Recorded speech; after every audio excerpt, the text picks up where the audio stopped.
What is going on, everybody? Welcome back to Hot Take. Today, we're in a 1999 Toyota Corolla LE with a 5-speed manual transmission. The opposite of the Camry we drove a little while ago that had the V6 with the manual. This is a 1.8 liter 4-cylinder with the manual. We have the owner with us, Logan. Logan, would you like to give us just a little brief rundown on this car? Leaks a shit ton of oil. Also clutch fluid, and it runs fine though. I mean, other than that. Runs great. Yeah. Leaks a profuse amount of oil. You said he put about like 2 quarts in it every week. Yeah. Yeah, 2 quarts a week. That's pretty bad. We do have 20 miles, 260,721 miles, and this car does show it a little bit. Let's go ahead and get out on the road and see how a Corolla like this drives. She's a little rumbly. What a great sound.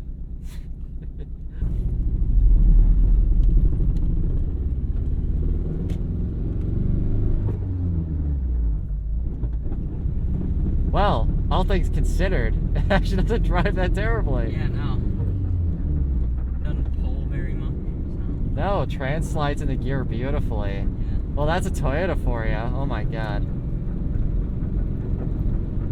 That noise is irking. Check engine lights flashing at us, Yep. of course. No O2 sensor, so.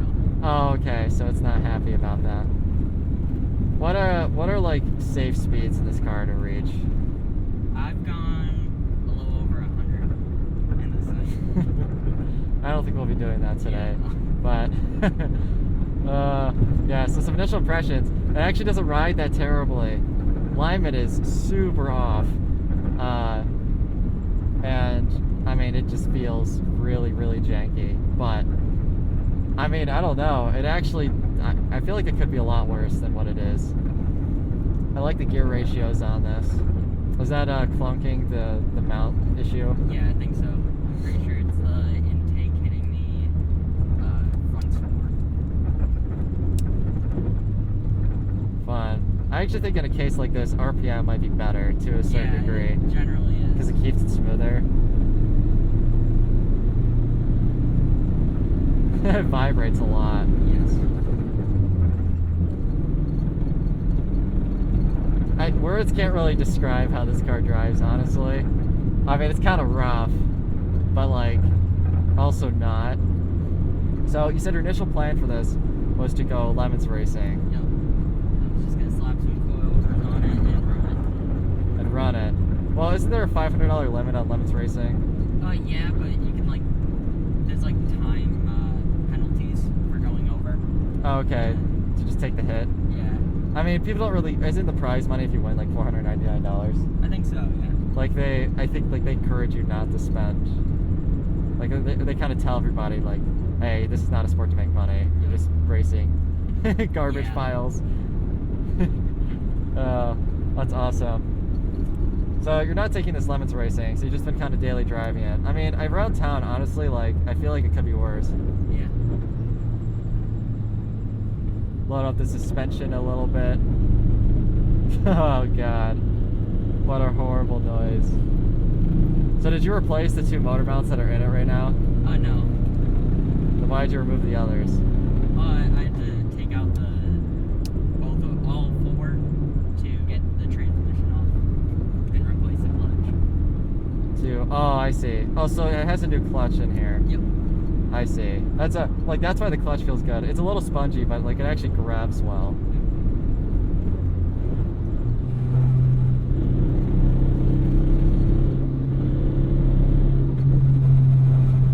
Oh, that is rough. Brakes actually feel okay. Yeah, fronts are new, I'm pretty sure. Are the rears drums on this? Yep.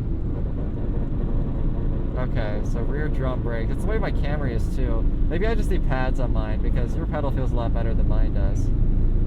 And I know the front pads are worn in. Wow. This is easily one of the most rough cars I've ever driven.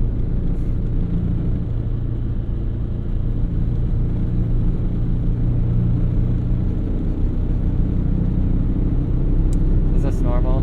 Yes. I just tuned it out.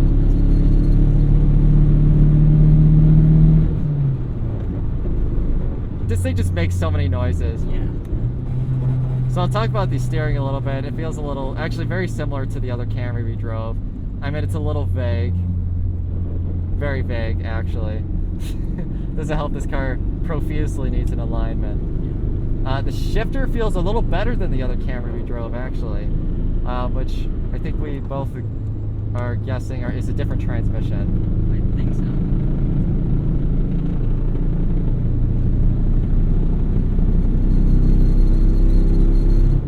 Everything vibrates. Steering wheel like vibrates up and down. I don't know how much of this is going to translate onto video, but it's actually hilarious how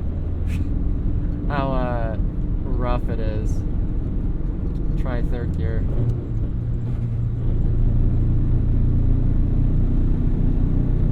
Is it smoothing out at an RPM at all or no? I think it does. Like, higher, it's a lot smoother because you expect more. It is a lot smoother.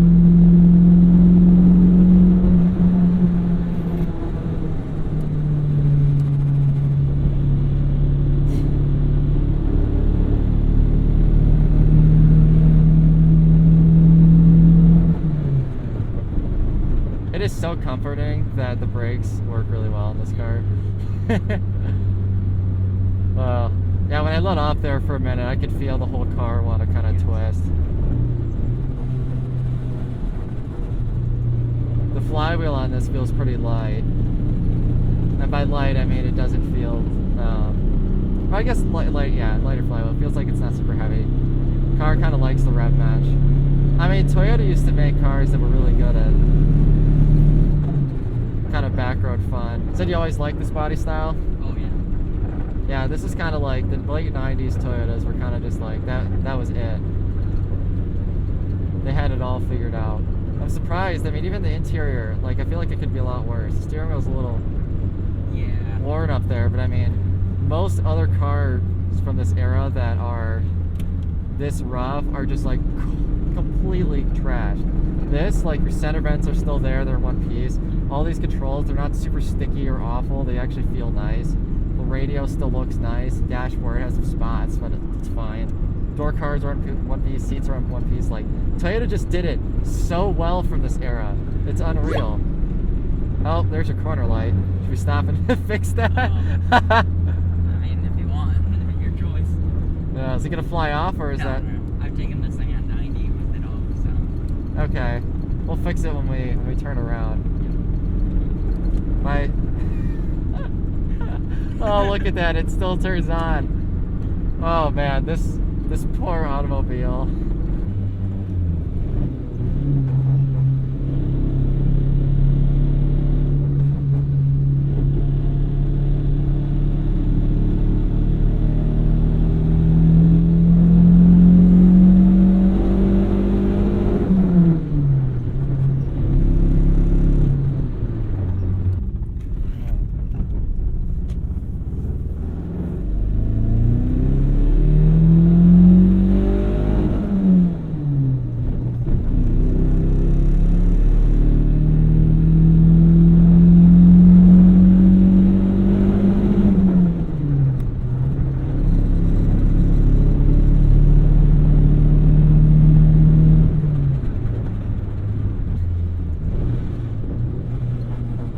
Man, it shifts so nicely. Yep. That's the funny part. We're trying to be as smooth with my throttle inputs as humanly possible.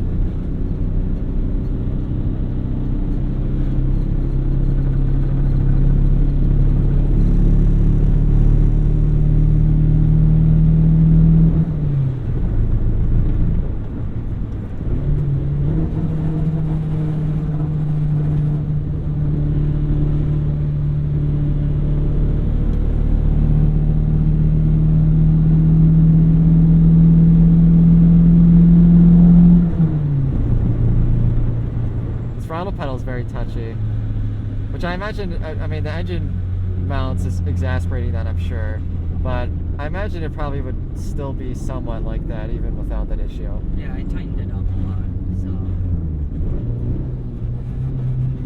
It used to be really bad where you press on it and That was just like too much.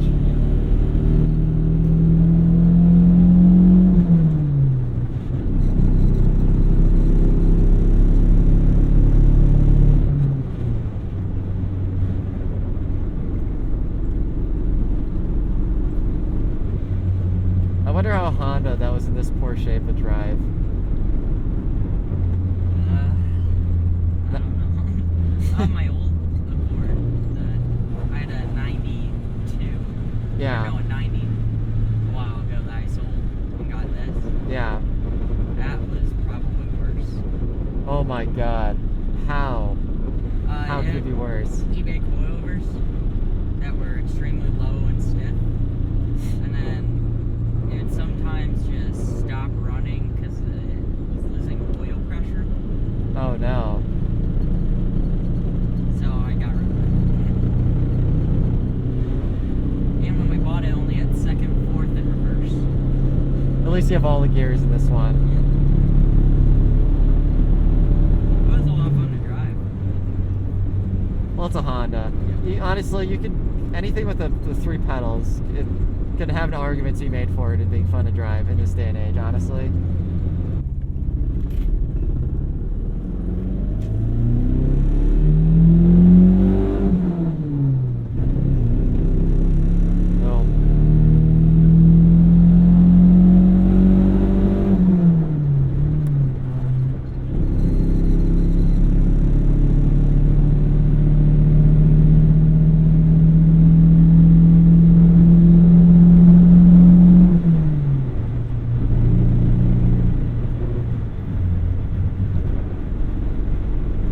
I like that highway RPM in 5th gear. Yep.